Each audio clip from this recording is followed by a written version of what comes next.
A clash in Chesapeake on senior night at Great Bridge High School as the host Wildcats take on the visiting Hickory Hawks. Hickory trying to finish up at 7-3. Great Bridge looking to get a win before the start of the Eastern Region Division 5 playoffs. Matt, these two always battling for bragging rights in the city. That's right. Wildcats and Hawks in Chesapeake is going to be a good one. Coming into the game, Mays, the talented running back for Great Bridge, has an opportunity to really put his name up there with some of the all-time great area running backs. But right here you see this Great Bridge defense making a play in the end zone.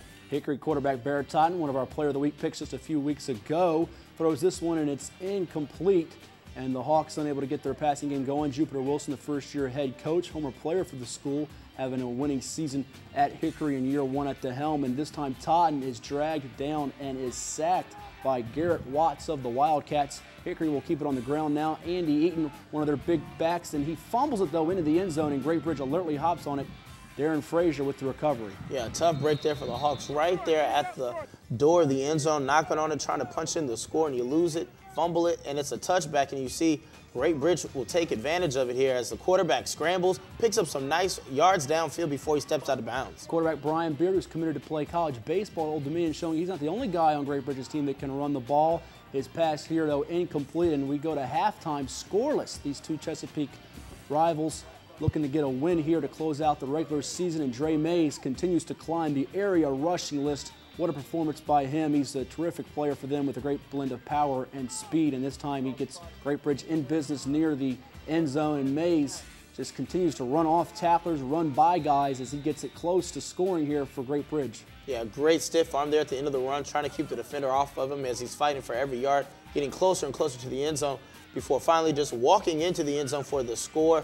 A great drive here for the Wildcats, just moving down the field primarily on the back of the running game. The extra point is up, and tack on the 7th point as Great Bridge takes the 7-0 lead here as towards the end of the third quarter. Mays with a 3-yard touchdown run. And give credit to him, Matt, because he's been playing with a bad ankle injury here, still showing the toughness there. And Hickory trying to run up the middle, and a bunch of Wildcats right there on the stop. Great Bridge's defense making some adjustments from a couple weeks ago when they were torched, playing pretty well in this one here. And an interception by Brian Beard on defense. So the Wildcats playing excellent on defense, which is what they want to see going into the playoffs. Yeah, a tough break there for Totten as he's intercepted by his counterpart on the other side. And here's Beard handing off to Dre Mays again as he continues to just rumble down the field, and he'll punch another one in for the score. Touchdown number 27 on the year for Mays, most in the region, most in the state perhaps. And Great Bridge leading it 14-0 nearing the end of the third quarter. Hickory needs to answer and do so quickly. They actually outgained Great Bridge 324 to 283 in this game, but penalties 11 for 105 yards hurt them, and a couple of key drop passes as well as they were unable to finish some of these good drives that they had. Totten rolling out to the left, looking for his man, and it's just dropped. Could have been a touchdown right there for Hickory. Yeah, it was just a miscues, just compounded to just stop Hickory from really excelling here. They had that fumble that went into the end zone earlier, and then you had a receiver dropping the ball right at the goal line. So just a rough night here for Hickory, and Great Bridge just right in the back of their back. Dre Mays and just continuing to march on as they get ready for the playoffs and tighten everything up.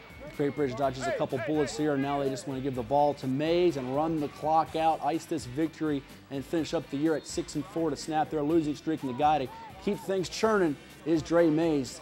Doesn't take one guy to bring him down. It takes 3 or 4 to tackle him. He's just a terrific running back for Great Bridge, and they will run the clock out here, take a knee, and Great Bridge gets the shutout victory 14-0 over the visiting Hickory Hawks. Hickory closes out its year a successful one despite missing the playoffs at 6-4 overall. Great Bridge bouncing back from a loss to Western Branch just 4 days prior. They go to 6-4. Andy Eaton with 155 yards rushing. Mays with 145 yards, giving him 19-27 for the season, a new Southeastern District regular season record. That's right, and we'll look at some scores from around the district. It's Nanseth River over Lakeland, 21-14. Lamont Brown, 150 rushing yards and a score. Western Branch, 44-13 over Indian River. Mariner with just under 300 rushing yards and 4 scores. Grassfield, 34-0 over Deep Creek. Copeland with a punt return and interception return for a score. And Oscar Smith, 37-14 over Kings Fork, 155 rushing yards for Smith and a couple scores. In the Beach District, Lansdowne with a shutout of Kempsville. Kyle Dawkins, future Virginia Cavalier, with 101 yards receiving and a pick 6. Salem with its 4th straight shutout to close the regular season. Breon Daniels with a touchdown run and a touchdown catch for the Sun Devils. Other Beach District action, it was First Colonial ending its regular season at 6-4 as Sam Scarborough comes back to the helm. Joey Brown with 2 touchdowns in that one. And Green Run going to the playoffs for the 3rd time in 5 seasons, 30-0 over Tallwood. Ocean Lakes 21-12 over Kellum. Future Virginia Cavalier Eli Harold, another great game for him, 158 total yards and 2 touchdown runs.